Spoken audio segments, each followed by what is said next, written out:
Ben Mullins here with MarineMax Lake of the Ozark. I'm standing in front of this 2024 Harris 250 Sunliner. This boat is equipped with the white exterior, the black powder coated fins. We do have the 327 package on this boat. Let's climb aboard and check it out. So you can see we have the upgraded pillow top furniture. It is the moonlight gray interior. It is the single lounger dual helm configuration. Lots of seating up front, cup holders, USB ports, and all the mouse holes here and over here. Nice deep in-floor storage.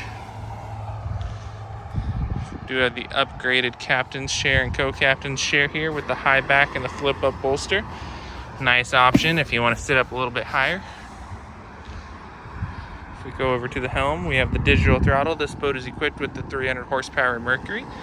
Has the upgraded JL audio sound system and the Simrad digital dash. Again, this is a 2024 Harris 250 Sunliner. Single lounger dual helm with the 300 horsepower. Pillow top moonlight gray. For more information, you can call us at 573-606-3022. Look forward to getting you out on the water.